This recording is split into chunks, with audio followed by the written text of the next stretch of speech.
ഒടുവിൽ വണ്ടിയുടെ അടിയിൽ കിടക്കേണ്ടി വന്നു. വണ്ടി പണി കഴിഞ്ഞ് കിട്ടാൻ ശരിക്കും ഉടക്കേണ്ടി വന്നു. ഇമാരെ നമ്മളതിന് പറഞ്ഞ് പറ്റിച്ച് ലാസ്റ്റ് സമ്മതിച്ചു മാറ്റിത്തരാമെന്ന്. ഇതേ ഇന്നലെ രാത്രി തന്നെ ആർട്ട് ബ്ലൂവിൻ്റെ ടാങ്ക് മാറി. സാധനം ഇല്ലെന്ന് പറഞ്ഞതാ. ഇതിപ്പോൾ എവിടുന്ന് വന്നതെന്ന് അറിയത്തില്ല. അന്നേരം ഇവിടുന്ന് സെൻട്രൽ ഹൗസിൽ നിന്നോ എവിടുന്നോ സാധനമൊക്കെ വന്ന് ആർട്ട് ബ്ലൂവിൻ്റെ ടാങ്ക് ഇതേ മാറി ഇതേ കയറ്റിക്കൊണ്ടിരിക്കുന്നു. രാത്രി തന്നെ ഒരു 9 മണിക്ക് മുമ്പ് തന്നെ സാധനമല്ല ഇതേ ആർട്ട് ബ്ലൂവിൻ്റെ ടാങ്ക് കയറ്റി. രാവിലെ അലൈൻമെൻറ്റ് ചെക്ക് ചെയ്തു കഴിഞ്ഞ് ഞാൻ പറഞ്ഞു എനിക്ക് വണ്ടി വാഷിംഗ് കൂടെ ചെയ്ത് കിട്ടണമെന്ന് പറഞ്ഞു.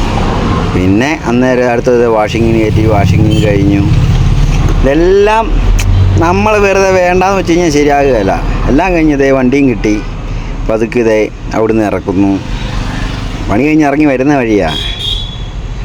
ആ വരവ് കാണുമ്പോൾ തന്നെ ഒരു സന്തോഷമുണ്ട്. ഉള്ള കാര്യം പറയുന്നത് തന്നെ. കുറേ ദിവസം നമ്മളെ പറഞ്ഞ് പറ്റിച്ച് ഇവിടെ കയറ്റി കിടത്തിയിട്ടുണ്ടല്ലോ. ലാസ്റ്റ് എല്ലാം കഴിഞ്ഞിട്ട് വണ്ടി കൈ കിട്ടി കഴിയുമ്പം ആഹാ എന്തൊരു സമാധാനം, സന്തോഷം.